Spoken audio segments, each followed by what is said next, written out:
Quiet, numbskulls, I'm broadcasting. Before the first aircraft appeared, the President asked the Admiral if he could smoke out here. This was normally never done. No one would even think to smoke on the flight deck. Today, the rules were different. The Admiral said, "Well, sir, that's normally not done. But we aren't fueling any aircraft, and nothing's going to take place out here while you're on deck. So yes, I guess you can smoke out here." With that answer, the President reached into his jacket pocket and produced a metal tin that had very short little cigars called Between the Acts. He started fumbling through his pockets, obviously looking for a light. The Admiral began checking his pockets and then gave me a panicked look. I reached into my pocket and handed the Admiral my prized Zippo lighter, the one with the Marine Corps emblem. The Admiral immediately gave it to the President, who flicked it open and lighted his little cigar. When he finished the lighting process, he snapped the lid shut, rolled the lighter around in his right hand, paused for a second to notice the emblem, and promptly put the lighter into his right coat pocket. The Admiral looked at me as if to say, "We'll work it out later," and then said aloud, "Get an ashtray." Hello and welcome to the podcast. So there I was. Episode 51 with Spice. What a fun show this was. Spice is a retired lieutenant colonel, United States Marine Corps. Started off as a buck private, Hollywood Marine. Went to the West Coast, which he shouldn't have done. That was one of the first things. Because he was east of the Mississippi. He was. He was an Indiana boy and should have gone to Parris Island. But he was in a hurry to get in the Marine Corps. And so they said, all right. And they had a place for him in San Diego. Off they sent him. And it shaped the rest of his career, which was... And what a career. Storied. Holy cow. Yeah. Amazing. Author of 5 books, soon to be a 6th, correct? Exactly. Yep. And I've only read the first one and I couldn't put it down.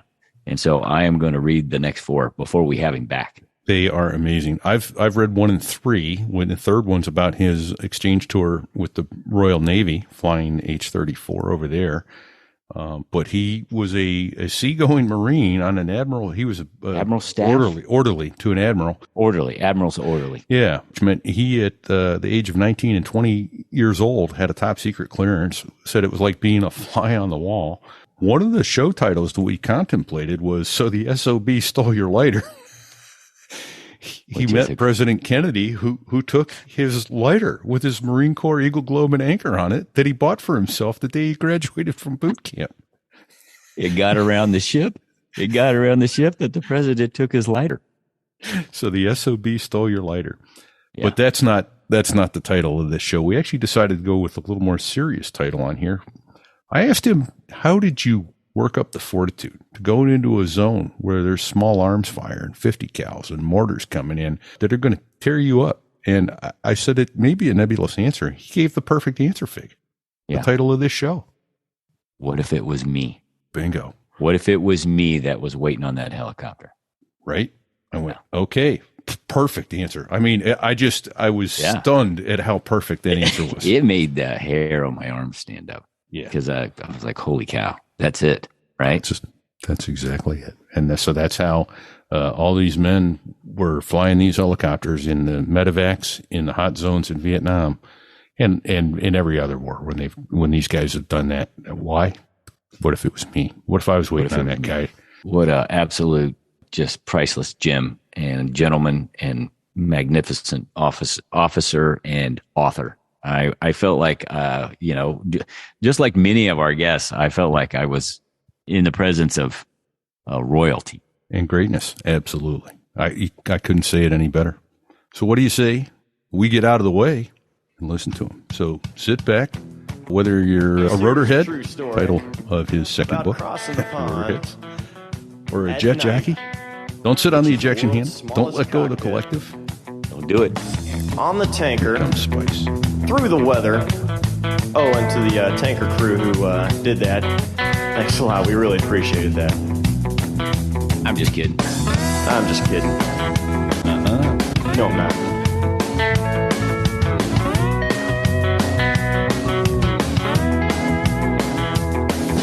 Well, there I was, crossing the pond, and you could see that I wasn't exactly fond. So there I was, 25,000 feet, heading 360 over the Pamlico Sound on my first ever AV-8A hop.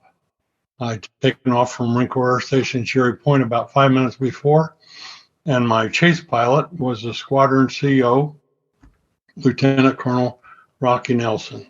I was one of 10 members of the first ever 231 familiarization class in the AV-8A.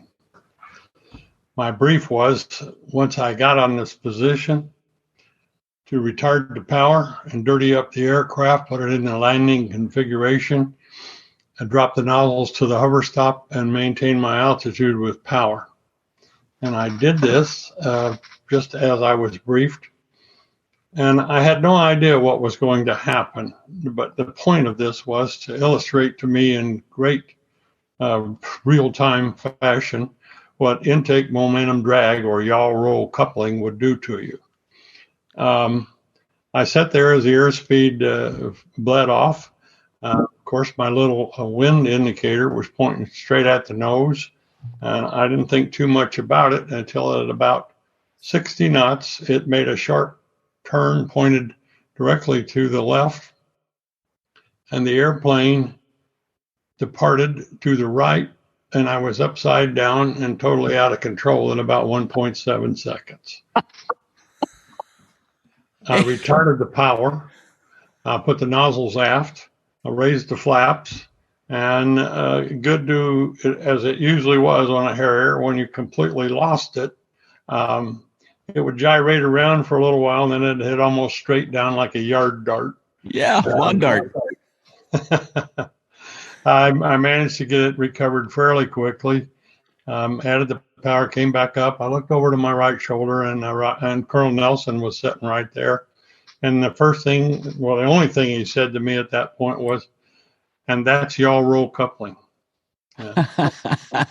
it's so there I was. That's how all great aviation tales start. And boy, we came out of the gate at a full sprint. This is Fig.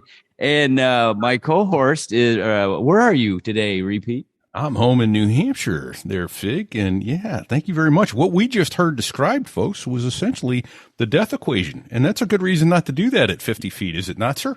Yes. Oh, yes, a very good reason. That was FAM 1? FAM 1? FAM 1. At that time, the Harrier program had no simulators, no two-seaters. Oh, my And God. the emergency pocket checklist had 8 pages. So RePete's favorite question comes into play. What could possibly go wrong? Folks, we have the Honorable Lieutenant Colonel W.R. Spicer, United States Marine Corps retired, went from the rank of E1 to 05 in an illustrious career, the author of 5 books at this point, more coming out, Sea Stories of a U.S. Marine. The first one is From Stripes to Bars, and the last one is Command. I've read the first one, the third one, and I'm a little more than halfway through the second one. Fig, are these fun books or what? I couldn't put the first one down, and I gut laughed. It was, I was there. It's excellent, well written, and I feel like I'm in the honor of a legend right now because I'm talking to the man himself. Indeed, and I'll say this, in some of the pre-show chat, I spent time asking him about his family because they are prominent in his books. Yes. I feel like I know this man and I've grown up with him. But so this is our first day of actually getting to chat with each other. Going back to several shows back, Chaos told us about a young major who was brought into a squadron that had lost 4 airplanes and 2 pilots in a relatively short order. And the commanding general had it up to his eyeballs with nonsense. And he sent this man in to square things away. And he did. So Colonel Spicer, if you'd start there, and then I'd like to go back to ask all our basic questions, like how'd you get interested in flying and that sort of thing, which we know from reading your book. But yeah, we know, but we want you to tell it. Would you tell a little bit about your first day in the squadron and what were you thinking and feeling? What kind of challenge had you just been handed? As a new squadron commander? Yes. Well, I put this in book 5. It'll read pretty much like the other 4 books, but the squadron had lost 4 airplanes, killed 2 pilots in about the last 4 or 5 months. Without warning, I just got pulled off the bench. I was actually the area program officer at the NARF when this occurred. And the NARF is the Naval Air Rework Facility where they do heavy maintenance on the airplanes. Right, and now they probably call it something like the NADIP. You know, Yes, it does the same job, but in a typical fashion. The Navy, the bureaucracies like to change names and do the same thing. But anyway, I went to the squadron. We had scheduled an AOM. I had a meeting with staff NCOs. We had going to have a squadron formation. But the first agenda item was the AOM. That's the all officers meeting. So I'm sitting in my office looking over the message board. I just wanted to make sure that I'd sent out the assumption of command message and the little paperwork that had to be done. And the captain that was then the operations officer tapped on my door and he said, "We're ready, sir."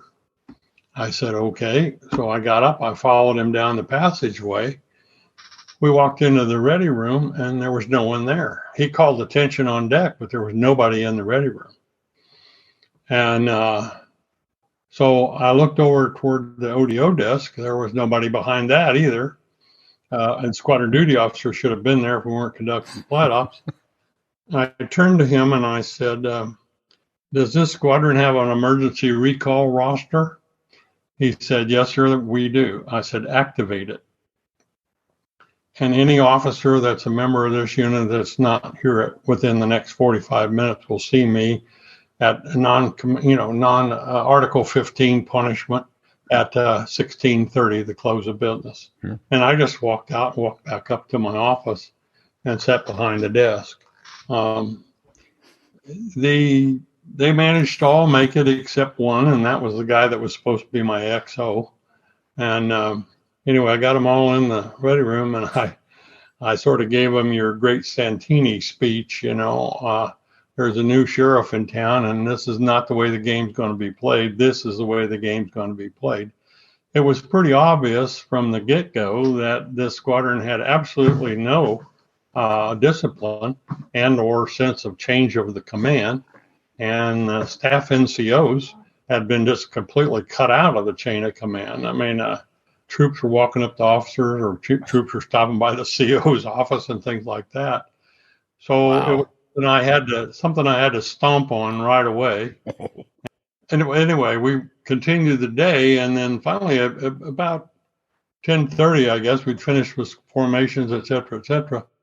And I was back in the office, and my sergeant major tapped on the hatch and said, "Sir, we need to talk." And I said, "Come on in.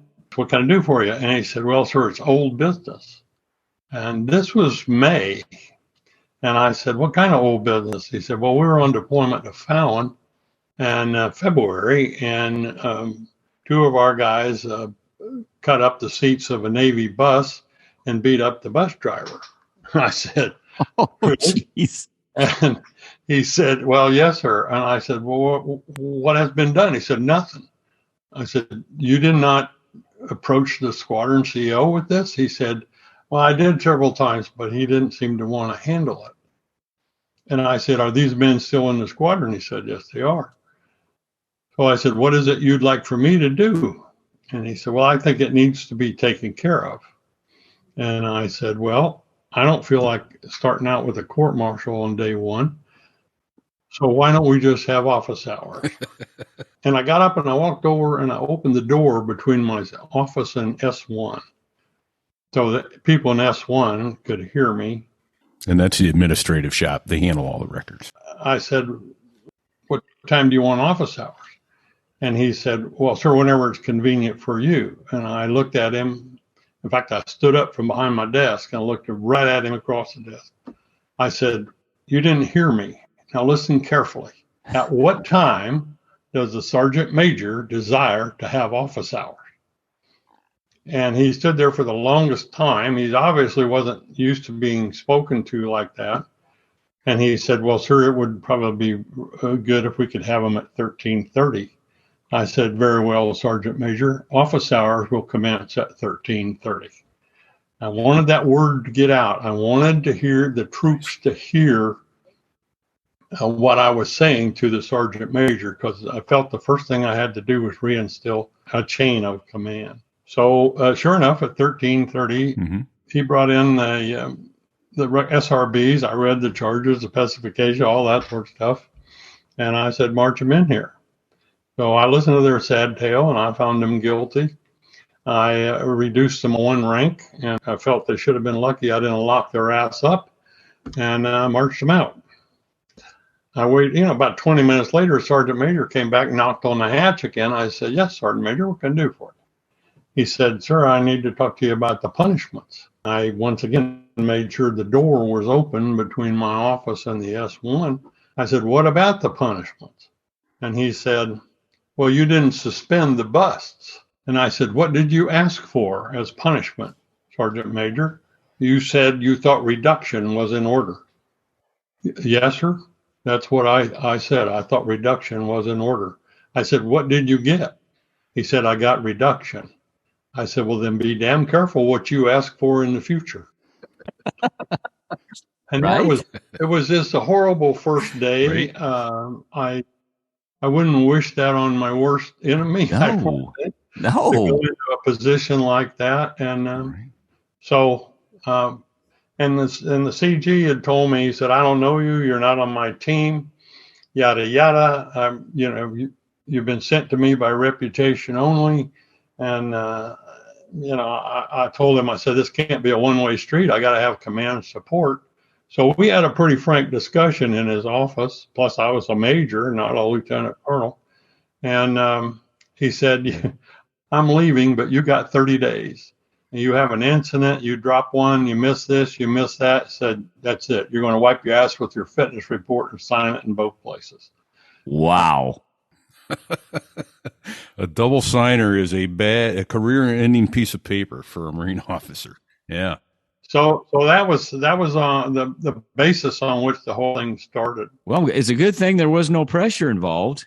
Well, that's right. I used to laugh about that. Say, don't be nervous. Everything depends on you. Oh my gosh, that's just right. My palms are sweating. I just want to tell you both, good luck. We're all counting on you. You didn't start off as a major. Would you go back? In our case, I'll say, can you go back to book 1 and tell us how you wound up with the honor of the Eagle Globe? You mean now I got in the Corps? Yeah. Well, yes, sir. And I got the football scholarship to the University of Louisville. And I went down there and with every intention of possibly going to medical school. And the deal was they had a 3.0 system. If you maintained a 175 grade point average or better, they guaranteed you, if you signed to come play ball for them, that they would get you a seat in one of the professional schools, either law or medical. And so that was the basis on which I went down there. I played a couple years, and then I came up to the selection for my schedule, which would have been my junior year, I guess. And the coach wouldn't approve my wouldn't approve my academic schedule. And so we had some words about this, and he said I needed to be on the field. I needed an organic chemistry lab, and it was only offered once, and I wasn't going to be on the field until about 4:30. And so I said, well, if you feel that way, I quit. So he immediately either wrote or called my draft board. And back in the days of the draft, you were 2S deferred if you were in college, and if not, you were 1A. And so I had a couple different jobs. I was working at the Stadler Meat Packing Company. I was working for a Pedrick Pipe Fitting Company, and saving every cent I could to go back to school. I was too stupid to know at that time I could have gone to school on my father's VA, but anyway, I got this draft notice, and I said, I'll be damned if I'm going to be drafted in the Army. So I went down and enlisted in the Marines. How about that? And he describes it in much more detail in the book, which was good. It was good. Had to hunt the staff sergeant recruiter in a local bar. That was how I, every night coming home from the Stadler Meat Packing Company, I seemed to be passing the local courthouse at about around midnight, and that was when his ad came on the radio, and it was join the court through Elsmore. So that's who I decided to go look up. And I remember going into the courthouse. I was very nervous, and I walked past the Army and the Air Force and the Navy recruiter. I kept asking where the Marine recruiter was, and they kept pointing down the hall. Anyway, I got down there, and he was not in his office. I heard a typing sound. No, sir, I beg to differ. He was in his office. It was down the street, and there happened to be beer and whiskey behind.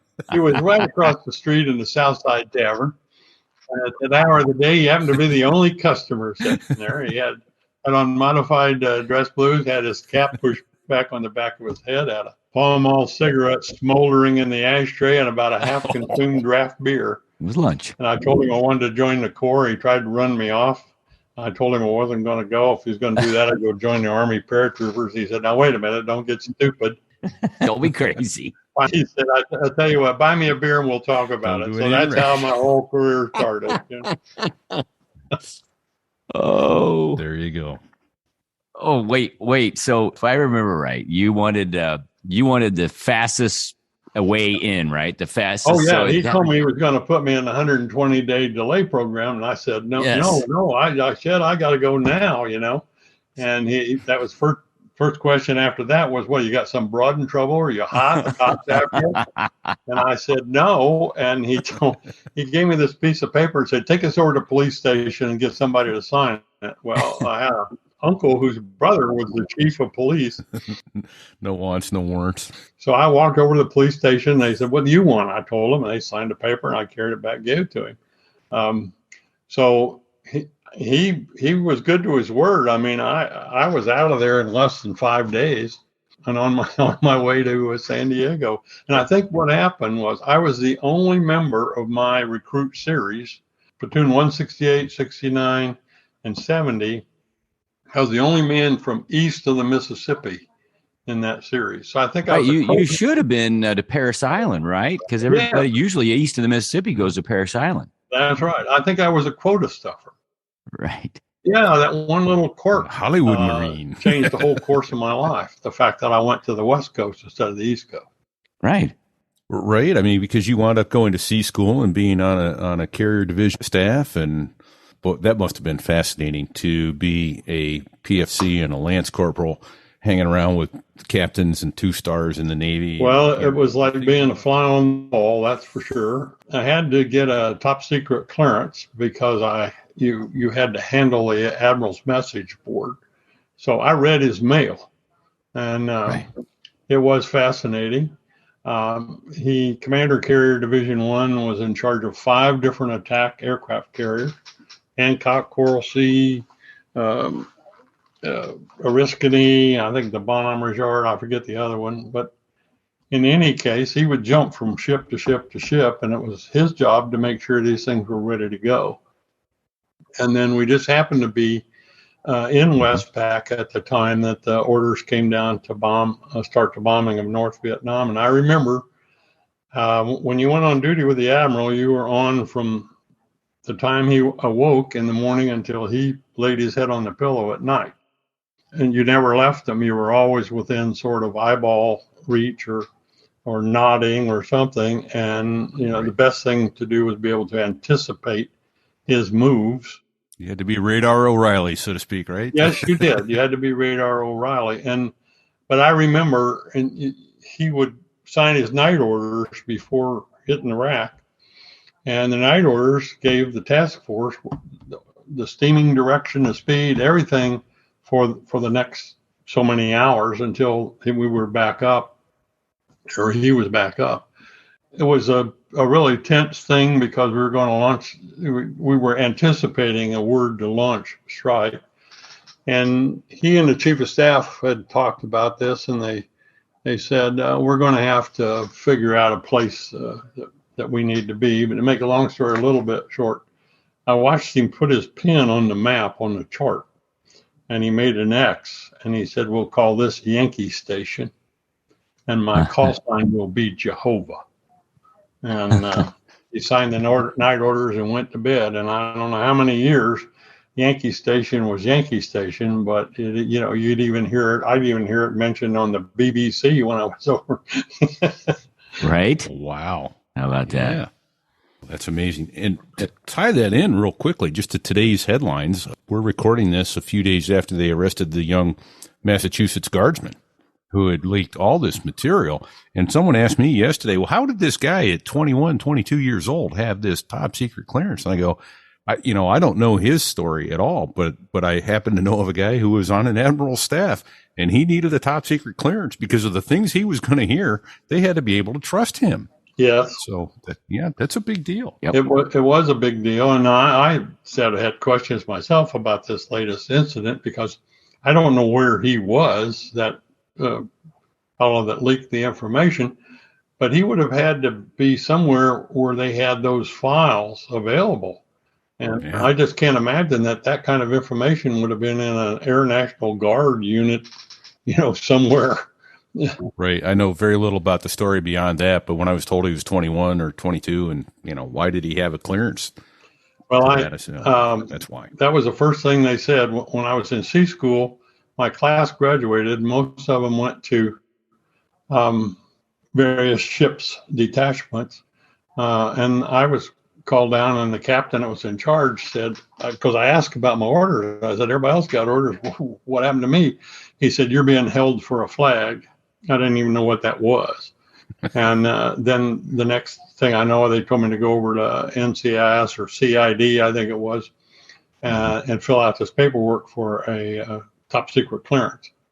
And I had lived, bounced around a lot as a kid. And I think on the form, there was about space for 4 or 5 addresses, because you were supposed to list every address that you'd ever lived. And so I asked the guy, I said, I'm going to need more. I'm going to need another sheet of paper, because I had at least a dozen of them. And so, the investigation, I don't know when it started, but all of a sudden I started getting letters from home saying, what have you done now? The FBI is here asking questions. Right. But it was all part of the process. So any other funny stories from boot camp before we move on into bars and OCS, and then and by bars I mean officers' bars? Not necessarily from boot camp. There were a couple funny stories with the sea duty. I accidentally got to meet JFK, and he the lighter. He kept a lighter that belonged to me. Yes, right. And please tell that story. Awesome. The first admiral I worked for was an interesting guy, but anyway, he was charged with organizing what they called the presidential demo, or Priestess demo. And Kennedy wanted to come out and spend the night aboard a carrier. Right. It would have been the first time that a president had spent the night on a man of war. So, and you can imagine the total ass-sleeping contest that the president started. Every nook and cranny was spit polished on an aircraft carrier. You had Secret Service guys in there, incognito and all that sort of stuff. And I had to keep track of all this stuff because the admiral said, you're going to be my orderly on the day of the demo. And we practiced for a month. The Lord only knows how much money we spent practicing for that demonstration. All the aircraft were doing flybys and demonstrating, dropping weapons and strafing. Firing real missiles, everything else. It was just extensive. And finally, the day of the demo came. In fact, one of the funny asides was he had a back problem, of course. I think that's pretty well documented. So they were going to put a rocking chair inside the captain's cabin because he was going to spend the night in the captain's cabin. And they had a duplicate built of the one that was in the White House. And they got out there and it wouldn't fit through the hatch, through the opening into the captain's cabin. So they got a hold of the carpenter and flew him out. And he disassembled the chair enough that they could get it through the hatch and get it in there and reassemble the whole thing. I mean, it was just to that level of detail. And so they either broke it or left the rocking chair on that carrier to the day. No. To my knowledge, it's still on the USS Kitty Hawk, CVA. Yep. I don't think they ever took it out of the captain's cabin. That's That's great. And I don't know if the Kitty Hawk's a fishing reef now or not, but if it is, I bet you that chair is still in that cabin. Yeah. Is she the one in Philadelphia Harbor? I don't know. I don't know. All right. Fig, do you remember? I'm going to have to do some homework on that. That's Stand the one by, I'll tell you. Yeah, because we had another gent on OB, and he said he could see the carrier from his office, but I don't remember if that was the Kennedy or the Kitty Hawk. I think it was the Kitty Hawk. I have no idea. I know the Oriskany is a fishing reef. That was the first carrier I was on, took a cruise on. Yes, she is. I want to dive her off of Pensacola. Yeah. Well, I lived, if you do dive it, right out just inside the port gun tub is a very small compartment. And that's where I lived for 8 months. Nice. If I do it, I'll take some pictures and send it. That'd be great. I'd love that. I'd love that. Yeah. But the day of the demo, the weather just happened to be perfect off the coast of San Diego. And we had never gone through the whole evolution without having some sort of a mess up. And that day, nothing went wrong. It was just perfect.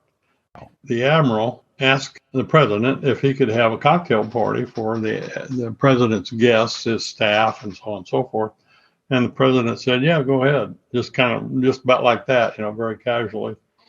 And it was during the cocktail party or the dinner after the cocktail party, they had installed 3 different phones in the Admiral's import cabin.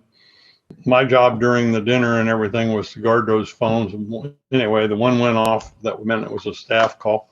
It was for Mr. Salinger, Pierre Salinger. I think he was the press secretary, and came in and took it and made a little motion like he needed something to write on. I gave him a pad and a pen, and he made a note, folded it up, said, take this to the president, will you? And turned around, went back into the dining room. And I took it down. The Secret Service guy outside the door of the captain's import cabin, he was wearing a Marine Corps tie clasp, and he saw me coming, and I said, I have a message for the president. He just kind of smiled at me and said, why don't you take it to him? I walked in, and JFK was laying on the couch, had his leg up, had his jacket off, and had an arm kind of up like this over his head. And you don't get any training in boot camp is how do you address the president, right? Or whatever. So, that's a little out of your chain of command. Yeah, I mean, he's at the top, but it's a little bit out of my chain of command. So I said, excuse me, Mr. President, I have a message for you from Mr. Salinger. And he looked up and he took the paper and read it. And I just stood there and I said, is there any reply? I said, tell him I'll take care of it. How about that? Earlier that day when we were on the flight deck during the demonstration, he smoked those little between the acts cigars. And he said to Admiral Masterson, can I smoke out here? And the Admiral looked around, and he said, oh, sure. And he gave me the nod, and I immediately ran to flight deck control to find one of those ashtrays that clips up on the wall, on the bulkhead. Right. And I got that thing. I ran back, and the president broke out his cigars, and then he's fumbling around for a light. And Masterton didn't have anything on him. So I reached in my pocket, and I had my Zippo with the Marine Corps emblem on it that I bought on graduation day from boot camp. I handed it to the Admiral. Admiral gave it to the president. The president took the thing, lit his cigar. He kind of looked it over like, and put it in his pocket. And that was it. I never saw it again. So. And then you got a sideways look from the Admiral's aide, right? He said he gave you the look like, yeah, they just kind of went like that, And for days after that, and I'd be walking around the ship, and I'd see various, run into various sailors, and they get to know who you are because they see you with the Admiral, and they would walk up to me and they'd say, "So the son of a bitch stole your lighter, huh?" So, that's a show title. Oh, hey, that is, yeah. Hey, as a side note, the Kitty Hawk was towed to Brownsville, Texas on May 31st, 2022 to be scrapped.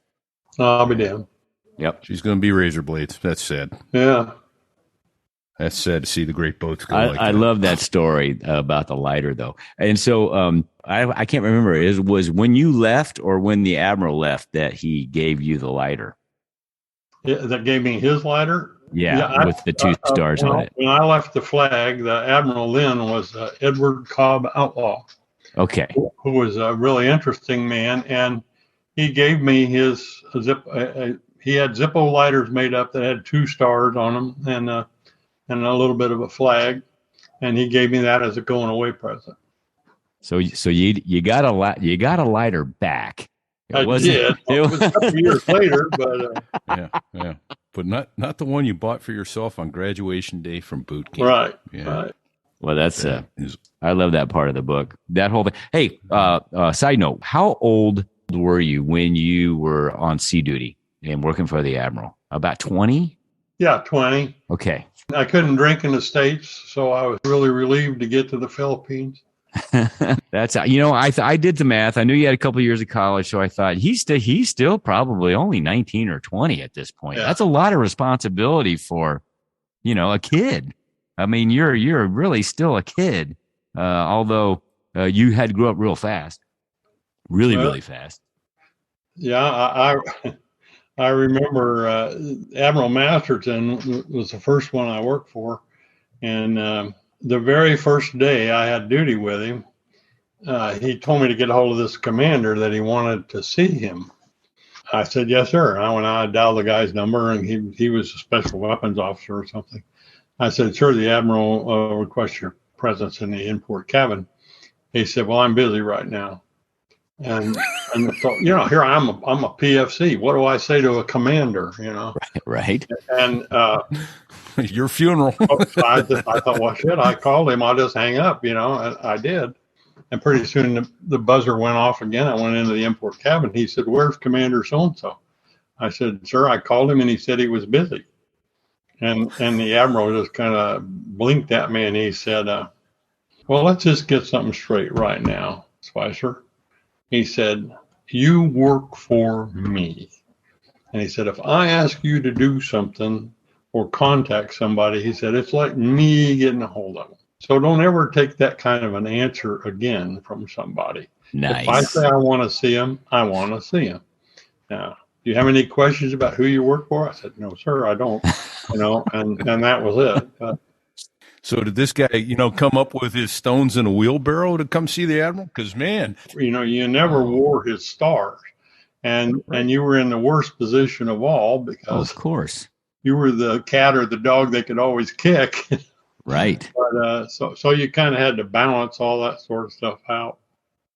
I know how this goes. So I just want to get you there because I would like for you to tell this story because it's awesome. You knew that the ground war in Vietnam was about to happen.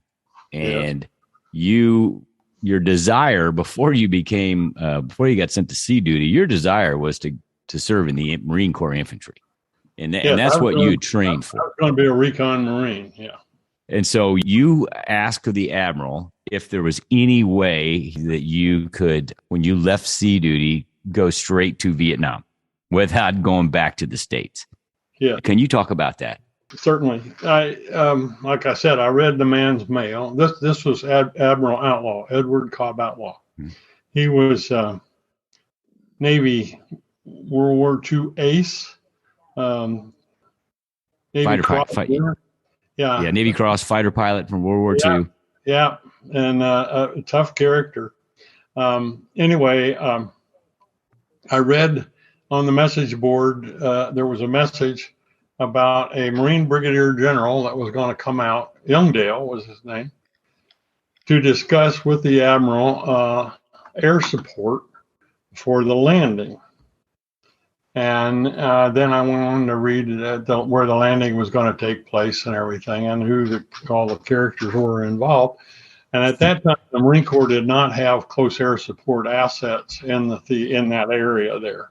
It wouldn't be moving in until after the troops were on the ground.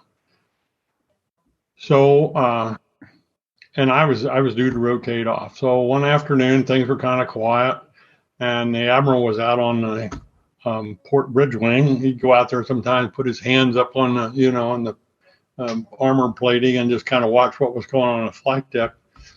And I walked out there and I told him, I said, sir, I know that there's going to be a landing and the Marines are going to go in. I know General Youngdale's coming out here to discuss air support for the operations. And I just wonder if there's any way I could not be transferred back to the United States, that I could just go from here straight to the division. That's what I signed up to do, and haven't got to do it yet. I've been sidetracked with this job as a seagoing Marine. And that was a 2-year tour, 3-year tour, 2-year tour. Yeah. Okay. Yeah. So you're coming up on the end of your 2-year sea tour. Right. As a seagoing Marine. Yeah. I was less than a month away from expecting orders from headquarters, Marine Corps. Okay. Probably sending me back to the United States. Right. And so he looked at me kind of funny. I said, I've never worn your rank. I've never asked you for a favor, but I'm asking you if there's some way you could help me now. And he looked at me and he kind of smiled and he said, Spicer, you don't want to do that. God damn, you might get yourself killed, And I said, but sir, it's what I signed up to do, to be a Marine. So he said, well, sir, he said, son, there's going to be enough of this go around. He said, you're going to get your turn. And I said, well, maybe so, sir, but I'd like to be there. So he just kind of looked at me and he said, I'll talk to General Youngdale about it. And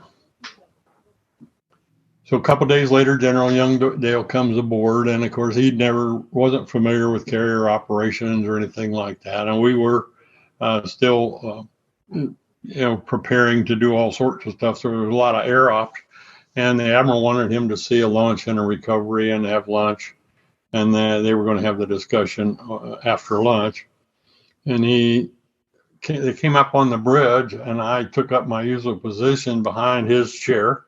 And anyway, at some point in time, there was kind of a lull in the action. And he said, have you met my orderly, Corporal Spicer? And the general said, no, I haven't. I've seen him, around. Anyway, he said, well, Spicer's got this MOS, and he knows we're going in, and we knows this and knows that. And he'd sure like to go with you. He said, could you use a good corporal in the division, And General Youngdale said, well, we could always use a good corporal. And he looked at me, he said, son, if you'll give me put your name and your service number down and everything, he said, I'll look into this for you. So I went and got a piece of paper, wrote it down, handed it to him. About an hour or so later, while he left the ship on the cod, heading back for Okinawa. And it wasn't more than about 10 days after that, I think, I got orders to the 3rd Marine Division. That's pretty incredible. Yeah. That was awesome. Yeah. And then I liked the fact that you did that, and during this time, you had applied for it was the MESEP program, right? Meritorious NCO. Meritorious NCO program, which is a way to get to officer candidate school. Right. And somehow your paperwork got misplaced, so you wound up going into Vietnam. And how long were you in country as an enlisted man fighting the fight? About 5.5, 6 months. About 5.5 months, I guess, really. Okay. And you were assigned to a recon unit. Yes. And you had been in combat operations. And then they found out you had orders to officer candidate school, and you got you missed your class date already. You got pulled out of combat like faster than fast, and next thing you know, you're standing, in Quantico, and you're still, 2 days ago you were at a firefight, right? No, I liked even better here how he got to California. And they tried to send him back to Vietnam. Oh my gosh, I forgot about that. Yes. In fact, Pete, you and I were talking about how small the Corps was. Right. When I got back, when I'm checking in at the division reception center, and the guy's trying to assign me to 2nd Battalion Echo Company, 2nd Battalion 1st Marines, and go get on a truck and go back down to Long Beach to get on the boat to go back to Vietnam. And I told him, I said, listen, you're making a big mistake. I'm supposed to go to OCS, so on and so forth. And the only thing that saved me, 2 things saved me. One, the sergeant major told me when I was pulled out of the bush and was taking my flak jack and my equipment off of me, and they wrote the orders. He said, you need to get a copy of those orders and a copy of that bulletin that you were selected to go to OCS, and you got to put that in your damn wallet and don't lose it. He said, because I bet you're going to need it. And yes, I had that copy of that Marine Corps bulletin with my name on it. And I was supposed to be in the 37th Officer Candidate class, which started on 1 April. And I went into country on about 20 April or something like that. So the whole thing was lost in the shuffle. That staff sergeant name was Faulkner. And he asked me if I could type. I said, I can type like the wind. And so I typed endorsements on orders for 3 days. He told me, he said, you stick with me here and we'll try to sort this out. Well, in 1968, I was back in Vietnam, and I walked into the officers club at the wing headquarters, and there was a guy standing there, and I swore I knew him, but he had on a first lieutenant bars, and it was Staff Sergeant Faulkner. He was no way LDO, yeah. That's awesome. So that was when you went back to Vietnam in 1968. Was that as a helicopter pilot? As a 834 pilot, yeah. Okay, and what a small Marine Corps. How about that? Yeah. Exactly. Did he remember you? Yeah, he did, sort of after a fashion. You know, when I said, I'm the guy that sat on the typewriter for 3 days, and then you had to take me over to the division sergeant. He said, oh, yeah, I remember.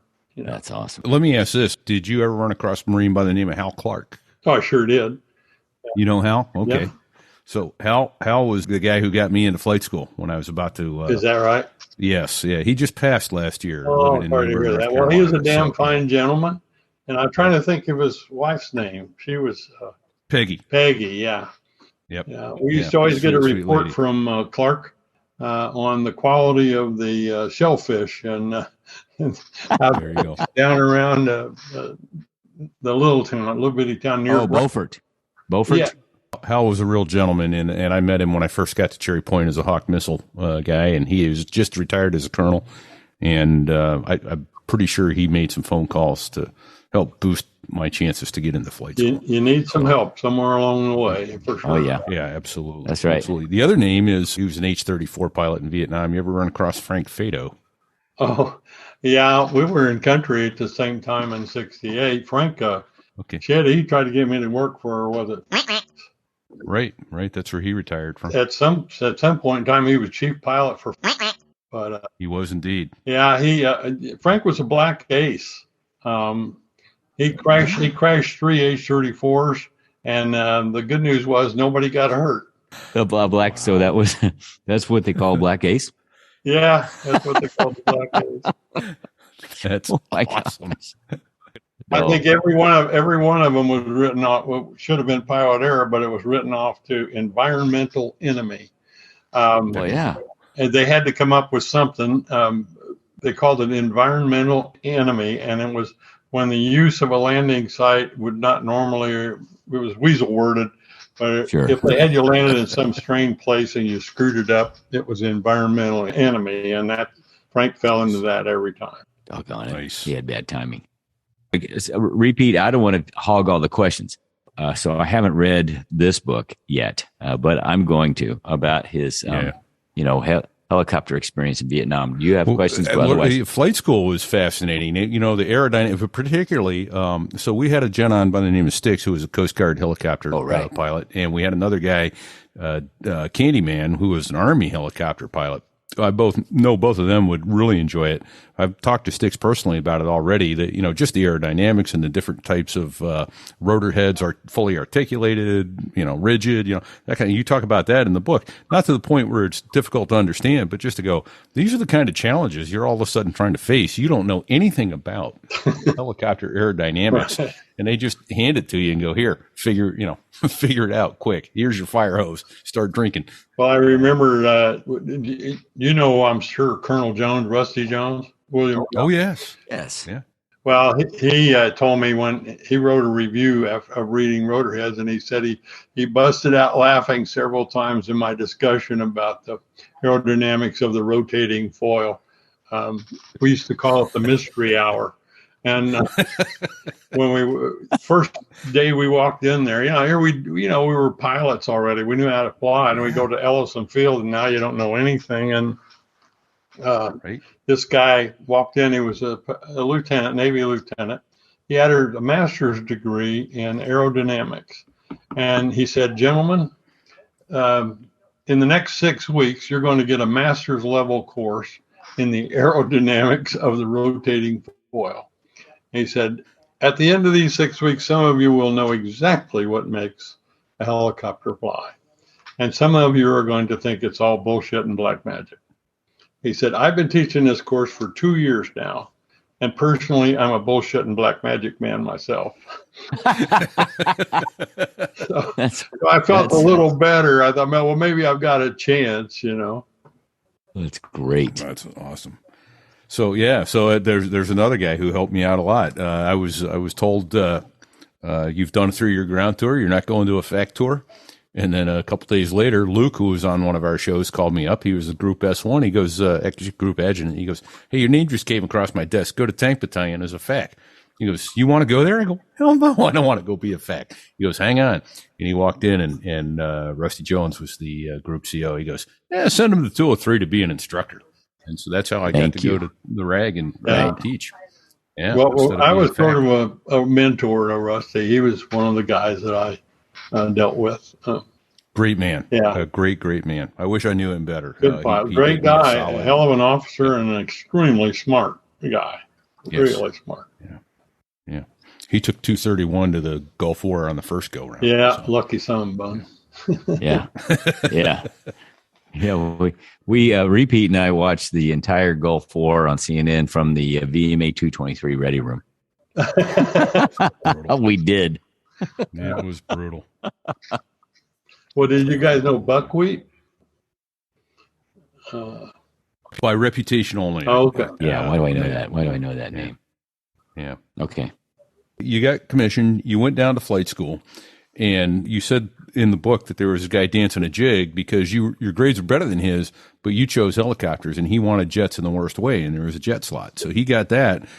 You go to helicopters. So if you talk us through flight school a little bit and back to Vietnam, and then I'll tell you, people, read this book, Rotorheads, the hair-curling stories of the things this man went through in Vietnam. The average person is going to wind up defecating in their pants over the things this man faced down. Well, I went down to flight school.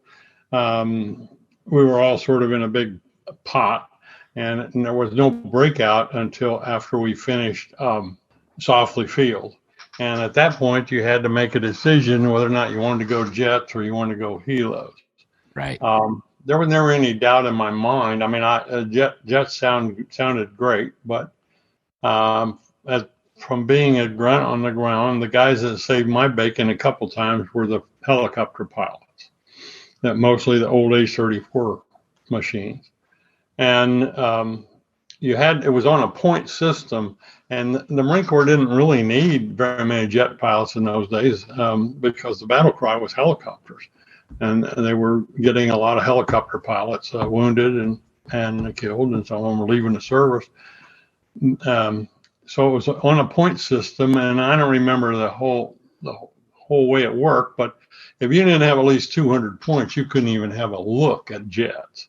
The Navy, you could have 140 points and get F4s, if you wanted them. Nice. So myself and a guy named D. Habermacher, he's a retired colonel, lives in Sabanel, Texas. And he's a Go Texas boy, born and raised down there. He thinks any day's a good day if he doesn't have to leave the ranch. There you go. I had a few more points than he did, and no matter what he did, he couldn't catch me. And then finally, I just told him, so I'm going helicopters. And I thought he was going to kiss me dead on the lips, I really did. Another show title. I thought he was going to kiss me dead on the lips. Because that was his dream, and I told him, I said, I want to go I'm taking helicopters. I want to go where the action is. He appears later in book 2. In fact, there's a picture in the book of of 20 years to that particular day, that night, that he had to punch or attempted to punch out of an A4. I attempted to hover over the burning hulk of his aircraft to make sure he got out in one piece. So, Wow. yeah. Wow. Small world. Small Marine Corps again. Yeah. Okay, maybe can you fast forward and tell us about that then? Is that it? You said that's in the book? Yeah, it's in the book. Sure. I was getting close to the end of my tour. My squadron had moved down from up north. I spent most of my that particular tour up flying in what they called Leatherneck Square, but within artillery range of the border. And we'd moved down to Da Nang. We were the last H-34 squadron. HMM 362 had been the first helicopter squadron in country, and it was going to be the last helicopter squadron of the H-34s to be disbanded. And so we had a new CO, and the CO called me in because we only had 3 guys that were qualified for night medevac when we first moved down there. Myself, Buzz Knight, and Al Nitchman. Buzz was killed later on, but anyway, we were bumping into walls because you either had morning medevac, afternoon medevac, or night medevac. We didn't have too many other. We had some other shuttle missions, but we didn't have anybody enough experience to do those things. Right. So we finally got enough experience back in the squadron, and then the squadron CO said, "Hey, how about the 46s taking their turn in the barrel?" So we got a break, and he called me in. He said, "I want you to take two aircraft, go down to Chu Lai, and be the SAR for the next 3 days." He said it's like 3 days off. And SAR is search and rescue. Search and rescue, yeah. And we had never done any of that kind of mission. Ours was strictly indirect support of Marines. So anyway, I got a wingman. We went down. It was supposed to be like I say, 3 days off, 3 days R&R, and it turned out anything but. The very first day we were down there, I told my wingman, I said, "You take your crew, go to Chow.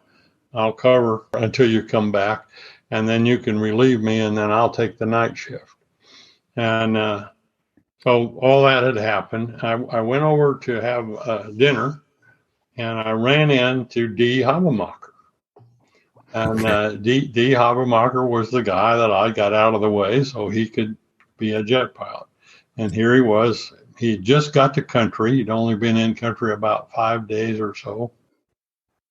And this was his first night TPQ.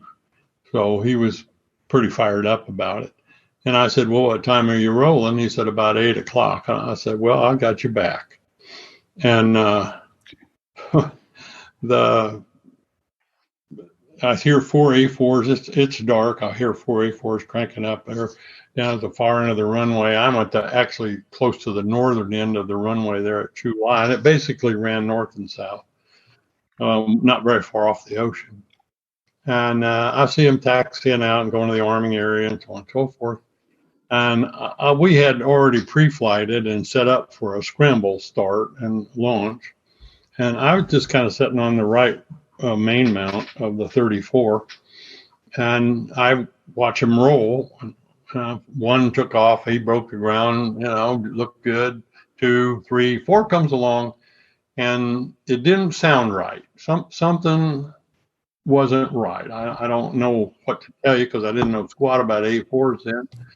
But he didn't break the ground. He didn't even look like he was getting light where everybody else was airborne. And I said, "Oh shit, I think we've got a problem here." So I just yelled scramble to my guys everybody's laying around the airplane. And we got up, started cranking. And about the time I got the rotor going, I heard the explosion of what I assumed was an ejection. And I told the tower, I said, "SAR's ready to, go." And they said, "We don't know if the pilot's still in the airplane or not. Can you tell us if can you get over and take a look?" So I lifted off and I turned around, and as I lifted off, my co-pilot said, "Holy shit." And he was looking at about an 80-foot fireball. Oh boy. And I kept turning the aircraft, and there's 500-pound bombs scattered every damn where, and fuel and flames. And so I thought that the only way I'm going to find out if this guy's in the airplane is to get above it and blow use a rotor wash to blow the flames away from the cockpit. So I started, and I couldn't really see over the nose of the airplane, so I turned it. I was side slipping it. And then I realized when I felt the heat that I wasn't going fast enough. I was just going way too slow. And I'm in a magnesium airplane that burns 115, 145 aviation fuel. So I wasn't going to be able to linger. And so I backed off real quick and then went sideways at the aircraft just about as fast as I could make a 34 go. And that gave me a good look at the aircraft, gave the crew chief a good look at the aircraft. And I managed to sort of side flare it and come down over the top of it. And we saw that the cockpit was empty, and which was great news. And the crew chief said, "Hey, Captain, it's getting kind of warm in here, you know." I got it. So we backed off. I started hovering around, turned on the landing light, hover light, and everything. I started looking around. I couldn't see anybody. And what I was worried about was if he punched out, then the damn chute might still be attached to him, you know. If I did run up on him, I was going to catch that chute up in the rotors. So I told the tower, I said, I don't see him anywhere. And about that time, finally, the crash crew arrived because they had to come from a lot farther away off than I did.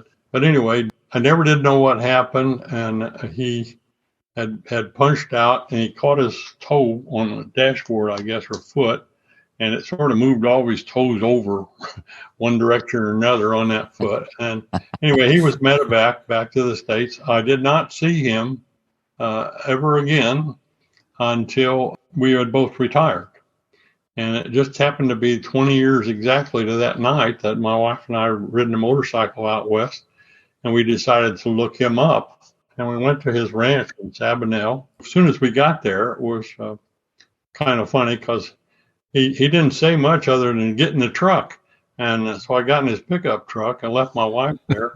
And we started into town. I said, "Where are we going?" He said, "We got to get some beer or something." He said, "No, we're going to my mom's house." And I said, "Your mom's house?" And he said, "Yeah." And he said, I want you to meet her.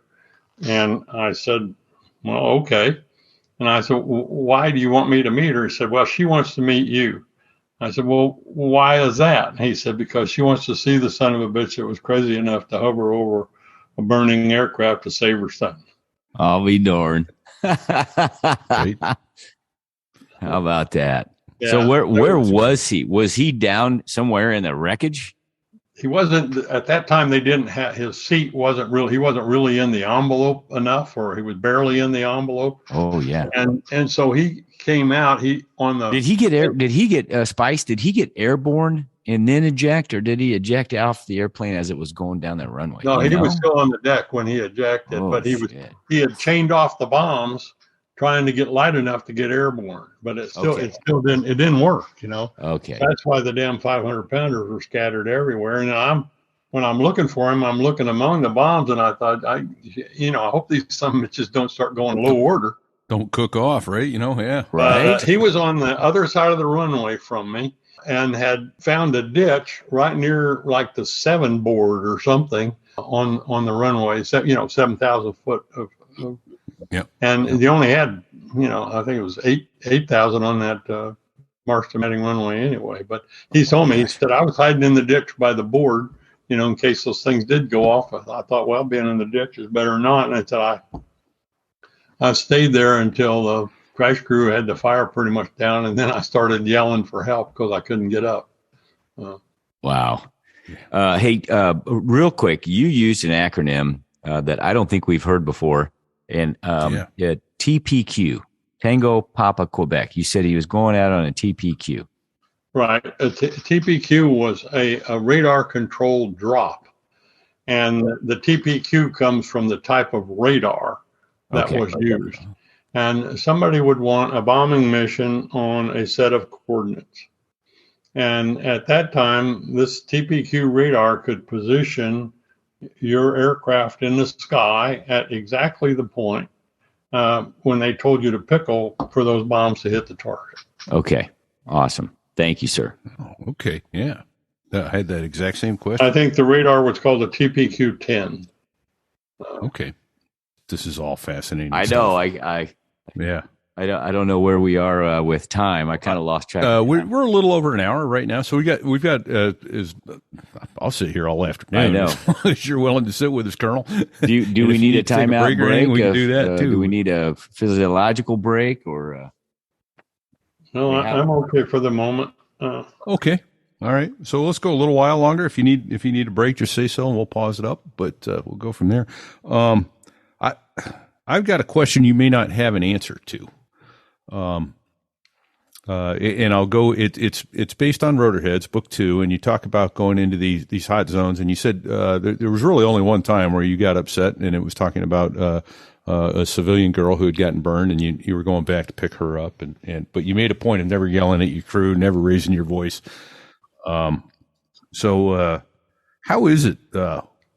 One goes into a zone where there's small arms fire, mortar fire, and 50 cal, and how do you do that? How do you muster that up? And remain calm and be useful to your remaining crew? I know that's a nebulous question, but as far as how do you talk yourself into doing something like that? Yeah. I always thought about the fact of what if it was me? What would I want that helicopter pilot to do? And I never went into a zone or a situation, if I made the decision that I was going, that I didn't say to the crew, anybody doesn't want to go, tell me now, and I'll put you down in a safe place and come back and get you. I never had anyone ever say anything, then let's go. So it was from that standpoint, what if it was me that I would go down to do that? And after a while, you just kind of steel yourself to that. I used to, sometimes I would turn off all the mixer switches so I didn't have to hear the radio or anything like that. I might leave on the Armed Forces Radio Network, and that we used to be able to receive that through an old ARN-6 Bird Dog, a direction finder radio. And I made a lot of approaches to zones under fire, listening to the Stones, or I can't get no satisfaction, or we got to get out of this place, or something like that. Right. And you just did it. I never really worried too much about the small arms fire. Okay, mortars you couldn't do much about anyway. When the green and white tracers started going by, that's when you got worried. Those were 50 calibers. And if you ever saw the red beer can going by close aboard, that was a 37 millimeter, and you better do something about it right now because it was probably radar controlled. The good news was we were slow enough that I don't know if the radar compensated very well for a real slow moving target. So when they fired at us, it usually missed. They usually had too much lead on it. Okay. Oh, jeez. That's all. That's a more perfect answer than I could have ever expected. Yeah. What if it was me? Thank you. Yeah. Right. And I also went back to what they taught us at OCS and I'm sure they at boot camp too, that you're more afraid of letting your buddy down. Oh, yeah. Than of being a coward. Oh, for sure. And the other thing about that was except for that one time, I never, ever would yell at a crew chief or scream or whatever, anything like that. Some pilots did. You get pretty excited. But you had to be as cool as a possible cucumber because that translated to them. And right. I've been so scared in a zone before that when I was holding my feet on the brakes, I had to put my hands on top of my knees to keep them from shaking so much, But you had to keep it together. You couldn't let it show. Right. I'm pretty sure it was one of the, you go into a hot zone and all that, but it wasn't that. Was it the mail run where you wound up getting a visit on a hospital ship and getting to sleep with 3 Navy nurses? Yeah, that's right. The mail run was a coveted mission because it was like a day off. You could fly down from up north or off the ship. How'd that work out for you? Well, I was due for the mail run, and we'd run out of co-pilots. And so they said, well, you're not going to get the mail run, Spice. You're going to have to wait again, because we don't have enough co-pilots. I said, shit, I'll fly as somebody's co-pilot. I don't care. But, so I wound up flying with a guy named Glenn Russell and as his co-pilot. And it was kind of fun to fly with a contemporary because, if you want to smoke a cigarette, hang your leg out the window, you can. You don't have to worry about the guy that's minding the store. Right. You go down feet wet, usually just off the coast, so you're out. Nobody, if they shoot at you, they can't hit you. And the thing about the mail run was you went down, you burnt down fuel, so you went into the wing compound. That's where you had to pick up the mail and the passengers. And so you wanted to be as light as you possibly could, and then you'd come out of wing zone and go over to Marble Mountain and land and get fuel, and you could go eat in the Marble Mountain mess, and that was heaven. Real food, huh? Real food, hot chow instead of sea rats. They had flush toilets, and if you were lucky and you scrounged around long enough, you might find an old copy of Stars and Stripes, so you could read and take a dump at the same time, which was a real privilege. And we had done that, and we were on our way back, and there was something called Monkey Mountain. It was right at the entrance to Da Nang Harbor, and there was just an island that was just off to the side, just pure rock sticking up. And we never thought too much about it, but we would normally go between the big mountain, which constituted High Van Pass, and that rock. Anyway, we were doing that. We were probably about 500 feet, something like that. And all of a sudden, green and white tracers started coming by. And we thought, oh boy, some hardcore son of a bitch has floated, managed to get a 50 cal out there on that rock, and they got us pinned up against the wall. We can't get away from it.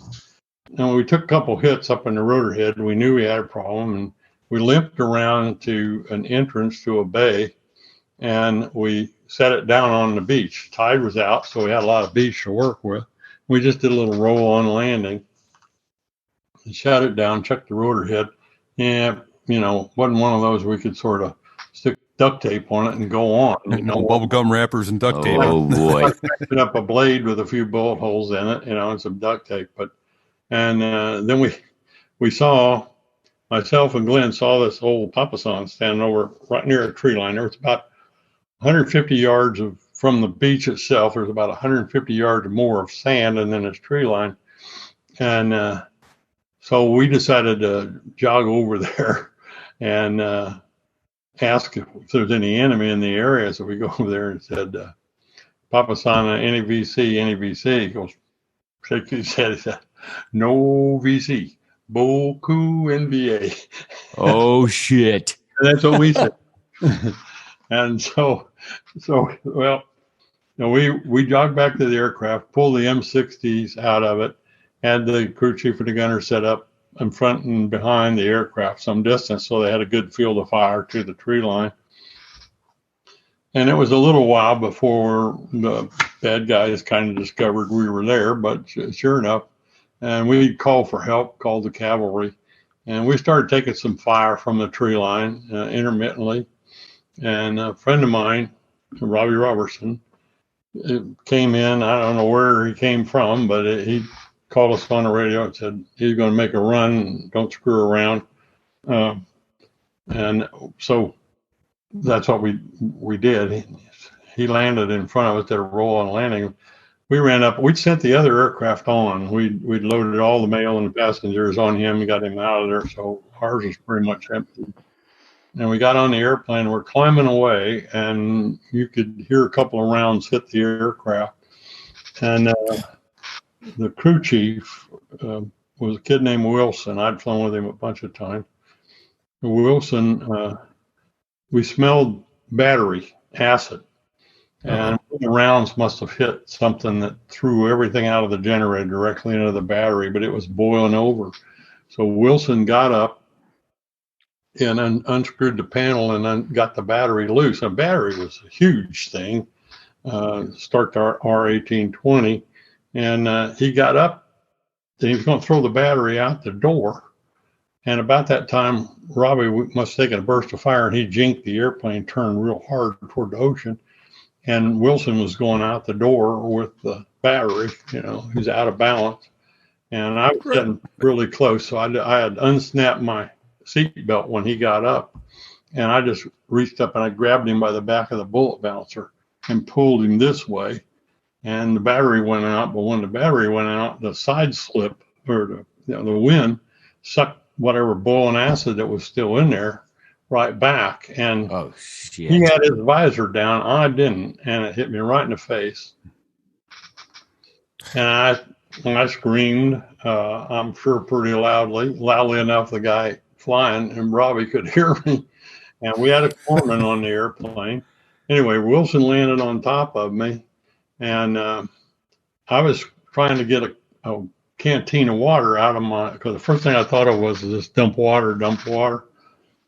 And he got the idea. So everybody pitched in. The corpsman must have had a whole bunch of water there. And anyway, they just started irrigating my eyes and my face. I thought they were going to waterboard me almost. Right. And because Robbie and I were pretty good friends, he wasn't screwing around. He didn't bother to take me to an aid station. We were already feet wet. Hospital ship was just up there a little ways. We'd seen it going down. So he took me straight to the hospital ship. And, you get off, and I couldn't see. My eyes were all blurry and everything. And they just immediately grab you and throw you down and start stripping you off. And you're begging them not to cut your Nomex flight suit and this sort of stuff. But they do it anyway. So I wound up. And waterboarded you again, did they? Yeah. Well, I wound up within 30 minutes of that happening. I had my head in a vice. Ophthalmic surgeon was looking at me.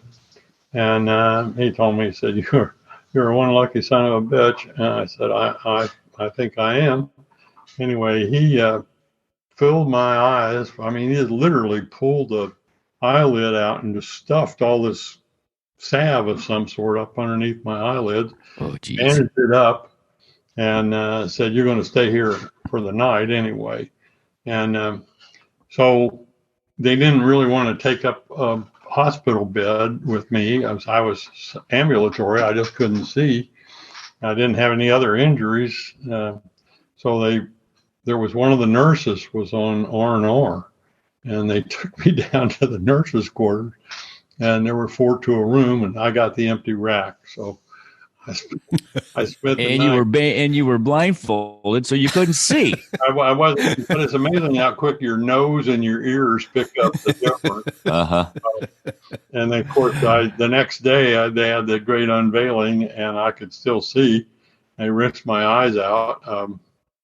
I had a couple of pits, they called them, in the whites of my eye, but the good news was the corneas, everything was intact.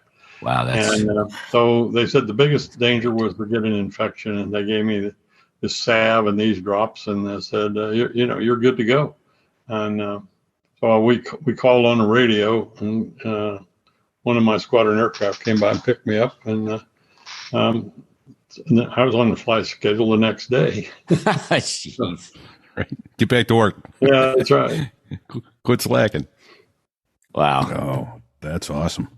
So, well, how did you wind up? I don't want to skip all over book 3, which is where you did the British tour, which is some amazing stories too.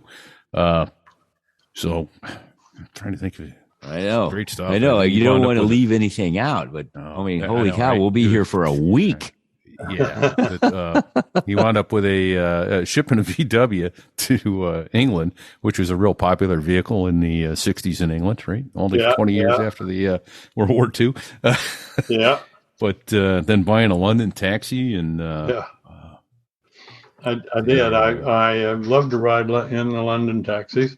I didn't really like driving it, but I loved riding in it. So I bought it and I brought it down, and I used it as my work car. I had all sorts of volunteers of the guys that I was with to drive it. So I would usually just ride in the back. That's awesome. And we had a great time with it. I brought it home. I had to store it when I went back to overseas, back to Vietnam, and after amphibious warfare school. And I stored it in an uncle of mine's barn for a year. It didn't do it any good, but it was okay. And then when I was sent to Cherry Point, to finish training in the A4. I went and got it, and I had it on the base there. And one of the British exchange officers, a guy named Hoof Proudfoot, squadron leader, he just thought he'd died and gone to heaven because I let him drive it whenever he wanted to, Nice. And being in the Harrier program, it worked out just right, And eventually, I sold it to a guy that had been an A4 pilot, got out of the Marine Corps, opened up a real estate business there in Havelock at about the right time, I think. And he used to show property in it, and that was his. He had it on his advertising. He had the London taxi on the advertising. It was the A4 RAG in Cherry Point. Well, yeah, the training squadron VMAT 203 was there at Cherry Point. Was 203? Oh, I thought it was 102. Is 203 an A4 RAG as well? Yeah, it was when I got there. I mean, I don't know what it had been Uh-huh. before, but yeah, 203. Okay. Because they just flamed out less than a year ago. Obviously a Harrier RAG then. But It was the A4 Mike. Yeah, A4 mic. We had the T, and then we had the mics. Okay. So how'd you wind up getting the jet transition? Yeah, what did that? I've skipped over a lot because I haven't read books 4 and 5 yet. But Well, when I came back from England, and I was at amphibious warfare school, I got a call from my monitor, and he said, "Hey, great job, spies, blah blah blah, rave reviews, all this sort of crap." And he said, "Have you ever thought about flying fixed wing?" And I said, "No, I haven't. I figured I'm too far down the pike as a helicopter pilot to switch." And he said, "Well, why don't you think about it and put in for fixed wing transition?" And I said, "How do I do that?" He said, "Well, just go down to the S1 and ask for an administrative action form, fill it out, and send it up to me here at headquarters." His name was Miller. He said, "I think your odds are good. I'm on the board." And I sent it up there.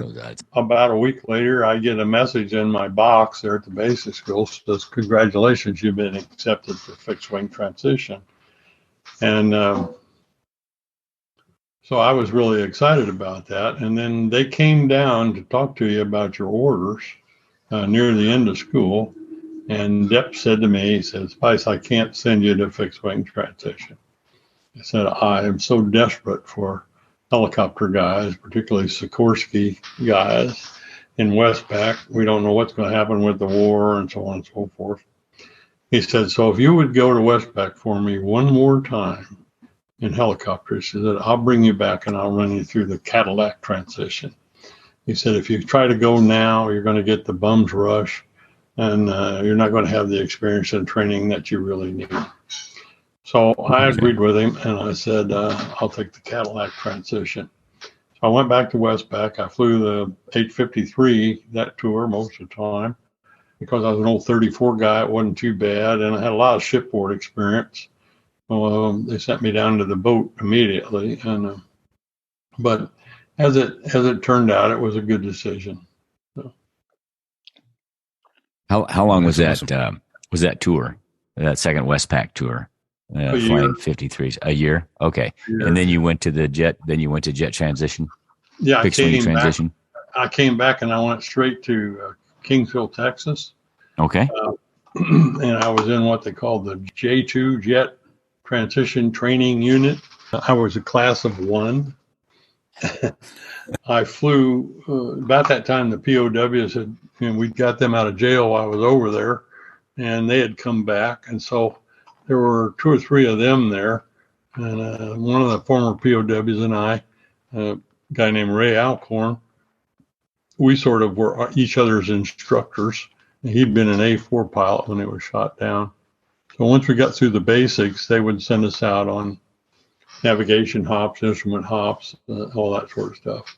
Yeah. And the one thing I wanted to do was hit the boat, and I told them I'd trade anything for that. And they were good on their word. They said, "Okay, we'll get you a chance to hit the boat." All right. Was it the Lexington? Yeah, it was the Lex.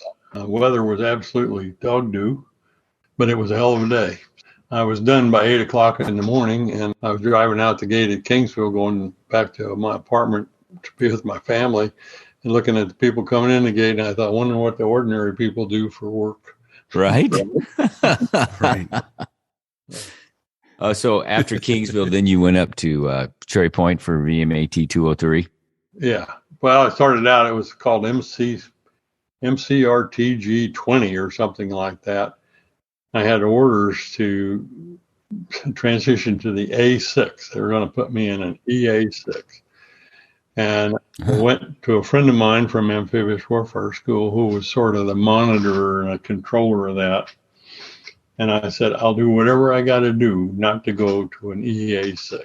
And so we made it. So that's a four-seated electronic warfare bird, which is we made a deal, and I got out of it. The EA6 deal went down to the 203, and then I was finished with the syllabus, and I was supposed to have orders to VMA 324 down at Beaufort. In fact, and they made me the maintenance officer of 203 until I was to go. And I was came back from a test op one day. I was standing in the ready room filling out the paperwork, and I'd seen this lieutenant colonel around. I didn't know who he was or what his function was. But anyway, he just walked up to me and he said, "Your name's Spicer?" I said, "Yes, sir, it is." He said, "How'd you like to fly Harriers?" And I said, "Geez, I never thought that I could ever do that or be in the Harrier program." And he said, "Well, I'm looking for a guy just like you." What year was that, Spice? That would have been 70, 73, 74. So the Harrier was still really new. I mean, we got him in 71. Yeah, they 513 had stood up, 542 had stood up, and they were in the process of standing up 231. And 542 had moved up from Beaufort. So, and then 231 stood up there at Cherry Point. And I was they put a cadre of pilots in. Those guys were trained by 542 down in Beaufort. And then I was in a group, was going to be the first group that the pilots of 231 trained. And I was supposed to stay in 231 and fill out the roster, but it didn't happen. Colonel Nelson, the CO, called me in, and he said, "Bill, you're not going to stay with us." And I said, "Geez, I was just some of the best guys I'd ever served with." And I said, "I'll do anything. I'll be the coffee mess officer. I don't care." And he said, "No, you're going to 542 and you're going to be there a long time." So I was. I did, and I was. I went over. Well, at least he didn't fire you for departing the aircraft on your very first flight. Oh, no. In fact, a lot of guys, when we got back, they didn't realize he'd briefed me to do that, and they were really shocked that he had put me through that on my very first hop. So just to recap, because I'm trying to wrap my head around this and put myself in your shoes. First time in the Harrier, you're briefed by the skipper. You're going to fly out over the sound, and basically you're going to depart this airplane. Yes. Yeah. Now I'll tell you how stupid I was. I didn't really think that was a big deal. Right? If we only knew then what we know now. Wow. So we because I never flew it, and I'm always just enamored with the guys that flew the single seat A. So it was really fast, right? It was faster than the B. It was a lot squirrelier in the V stall because it didn't have the big stability augmentation system that the B had. Right. So what else am I missing? It was fast. Like I told you in the beginning, they at that time, the pilot's emergency pocket checklist had 8 pages. And I don't know what page it was, like maybe 3 or 4. And there was a big bold thing that said, "Do not attempt full stick deflection aileron rolls above 360 knots." And of course, that immediately caused me to wonder, well, why not? Yeah, decouple. So on one day, I finished FAM and I was in 542, and I was on a VSTOL refresher. So you're supposed to go up and do some high work and then come down and spend most of your time in the pattern VSTOL. So I thought, well, shit, I'll just check this thing out. So I wound it up to about 4 1/4 and slammed the stick as hard as I could to the left, and my head bounced off the side of the canopy. I don't know if I made a complete roll, but anyway, it started to, the nose started to arc. And then the next thing I know, it swapped ends. Yeah. And I'm going backwards, and I got this flame coming by the canopy. And I knew a compressor stall was coming, so I shut it down, And I shut it down, and I just sort of put everything in the middle and said, let's see what happens, and like I said, the Harrier was a good old the lawn dart, because it became a yard dart, and I came down and I recovered it. Now, I don't remember what altitude exactly I went in at, but I recovered. You were supposed to punch out if you were out of control going through 10. Right. I didn't even remember going through 10. That happened so fast. But I was below 5,000 feet for sure. Probably somewhere in between 2,000 and 5,000 feet over the Neuse River or the Pamlico Sound when I got her straight and level, and I had the engine relit. I was coming up on the power to come out of it. Wow. And so I thought, well, I better hold off on the VSTOL. I'll just go back and tell the boys they need to scope this beauty, right? Because I departed it, and it made a couple of coughs on the way down. So I did that, and I'm in the pilot's locker room, and I had just made major. There was a captain in there named Joe Gallo. He'd been a former Cobra driver, and there was a lieutenant in there named Win Rohrbaugh, call sign Bag. And so I'm changing clothes, and they're in there doing the same thing. And I said, hey, you guys know that page in the book that says, do not attempt full stick to fix? They said, yeah, you did it, didn't you? I said, well, yeah, I did. I said, what about you guys? Said, yeah, I did too. So Rohrbaugh says, well, what altitude did you get it out? And I said, well, somewhere between 2,000 and 5,000 feet. I don't really know. I was pretty busy. And they said, oh shit, that's really good. Rohrbaugh said, I was about 1,500 feet. Oh my gosh. Yeah. And Cobra was a little bit lower than that, and the philosophy was it was better to be dead than look bad. So, oh my gosh. So anyway, that was kind of the attitude, and there were so many unknown things about that airplane that just weren't written down, so you kind of discovered them as you went along. And I was extremely comfortable in the VSTOL mode. I never worried about that. I could do all sorts of stuff that we used to have pad offs, and so you could do the fastest 360, and stuff like that. Yeah. And I asked a good friend of mine who was the AV-8B pilot, Colonel Duke Savage. Uh-huh. Yep. And I said to Duke, what's the difference between the AV-8A and the AV-8B? And Duke said, well, I know you had a sports car at one time, an Austin Healey that had a blower on it. And I said, yeah.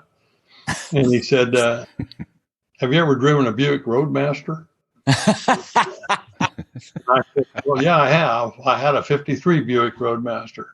He said, well, the AV-8B was a little bit like a Buick Roadmaster, and the AV-8A is more like your Healey. And I believed him. I've never really had a chance to.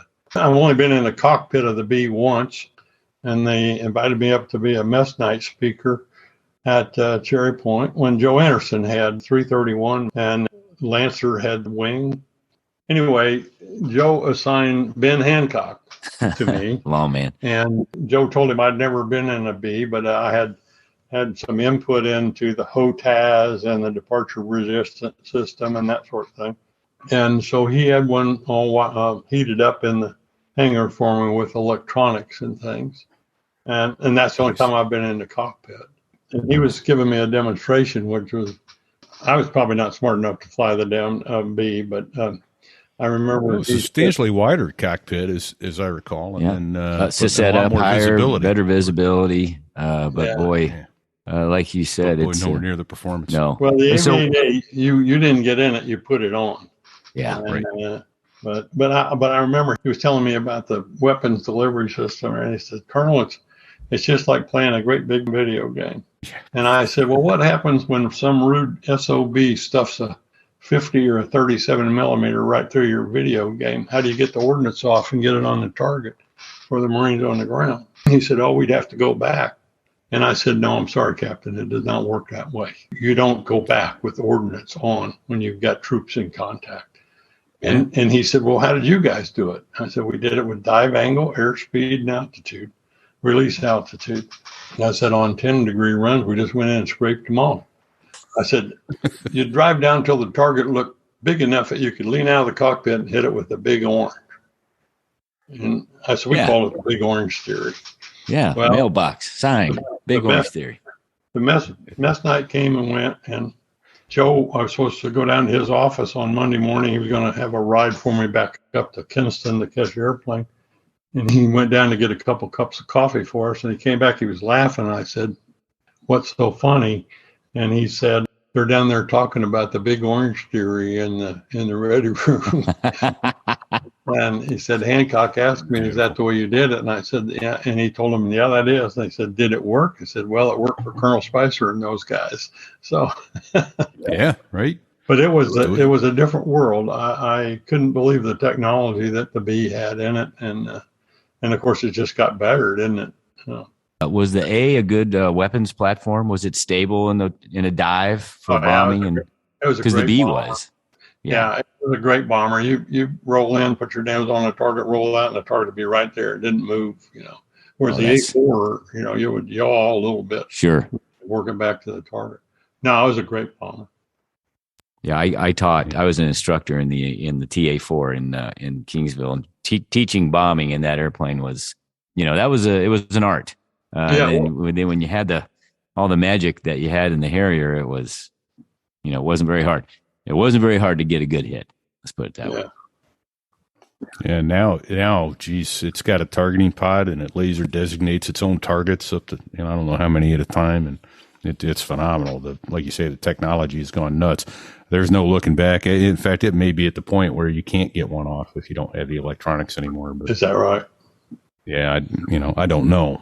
It's been obviously 25 plus years since I've flown one, but yeah. When I was there last year for the reunion, we got a brief tour and took my son on base, and he got to see it. I saw the targeting pod, and we talked a little bit about it, and I was like, "Oh wow, that was way beyond the capabilities we ever had when we were flying this thing." I'm starting to wear down a little bit, guys, and if you want to do this again, I'd be more than willing to do that with you. Well, that would be great. And it would give you a chance to finish up the books or something, or give you more questions to ask. Sure. No worries. We would love to do that. We would love to have you back. And so I think the first thing that we want to do, sir, is thank you for your service. Thank you for your service, Colonel. God bless you. Same to you guys. So. Thank you for stepping up. There are Marines and civilians alive today because you had the stones to go into hot LZs and get them out. Lord. Do you have to... do you wear an extra thick jock strap to carry around those giant gonads that you have? No. Oh, thank you for those. I really look forward to talking to you again, because I'm gonna have a list of questions ready to go. Yeah, and people read the books. Sea Stories of a U.S. Marine. Yes, 5 books right now. He's got a couple more books coming out with short stories. So we're looking forward to those as well. In fact, one of the short stories is called The Resurrection of 158-700. And the Harrier photo that's on book 4, and the one that you sent me to use as a background, right, is 158-700. And I pretty much rescued that aircraft from just being trashed out. And the whole short story is about the resurrection of 158-700. All right. Oh, look forward to hearing that then. So that's very cool. A couple other thank yous we have to make, Fig. First of all is... Dave Hamilton. Dave Hamilton. Thank you, Dave. Over at the Mac Geek Gab and the Business Brain. Thank you, Dave, for giving us the technology to do this. If you want to reach out to us and ask us any questions, Fig at sothereiwas.us, RePete at sothereiwas.us, and this is a surprise to even Fig. Now, Sticks at sothereiwas.us. Sticks has agreed to step up, help us with the admin, Hey, answer Sticks. some questions. Yeah, indeed. So Sticks at sothereiwas.us, our Coast Guard rescue pilot. Also, you can reach us, follow us on Twitter, sothereiwas.us/Twitter. On Rumble, sothereiwas.us/Rumble. We've cracked the 100 followers, so thank you very much for that. Whoop. And on Facebook, sothereiwas.us/Facebook. Robin's Bird Brain Designs is our sponsor, who lets this show come to you every week. Reach out to Robin if you have a gift that you need to give somebody and you want to show that you've put some extra thought and consideration into getting someone the perfect gift. She can laser etch just about anything for you, and she will do so with your consultation. We have a glossary page, sothereiwas.us/glossary. If you've heard things like TPQ and you don't know what they are, it's going to be on the glossary page. If it's not on the glossary page, write to us and tell us to put it there, and we will make it so.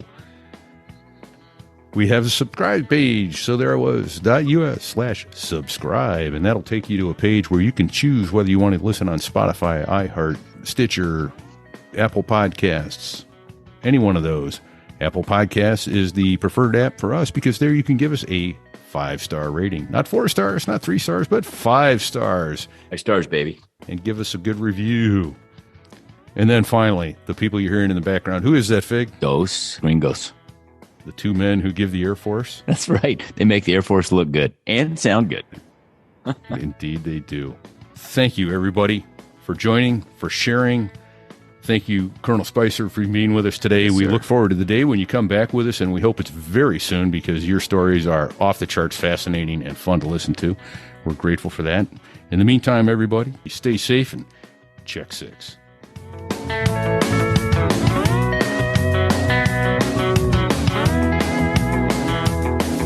Well, there I was, crossing the pond, and you could see that I wasn't exactly fond of all the shit I was wearing on that day. Now an F-16 is cramped enough, but it's even worse with all that stuff supposed to save your life. But we knew there was no way. 'Cause when you're going down the North Atlantic, man, it's over. The song said, It's over. Lieutenant Anderson introduced himself and told us we would now begin the Math and Physics Inventory exam. As he was passing out the tests, I noticed the Naval Academy guys pulling their slide rules out of their leather cases and placing them on their desks. This made me just a little nervous. There were 40 questions combined on algebra, geometry, and trig, 40 questions on calculus, and the same for physics. I was very surprised at how quickly a lot of information came back to me once I started on the test. I finished the first part in good time and turned to the calculus section. Since I had never taken a minute of calculus, the words on the paper might as well have been Greek. I read over several of the questions and thought I would just make a logical, educated, calculated guess at each answer and hope for the best. After reading the fourth question, I knew that idea was simply bullshit. I thought, what the hell? Rolled my answer sheet over to the calculus test answer section, took my number 2 pencil, and went straight down the page marking C for all 40 questions. I folded up my test booklet, got up, and turned it in to Lieutenant Anderson. At 1300, we all went back to the academic building. I stepped up to the window and gave my name. Lieutenant Anderson picked up his clipboard and found my name. He glanced at me and then said, Spicer. Let's see, okay, nice score in physics, okay algebra, geometry, and trig, and just barely okay in calculus. Looks like you're a little shaky there. You might want to get some of the program texts and brush up. Does this mean I pass, sir? Yeah, you passed. You're just a little shaky in calculus. Next man. I blame society.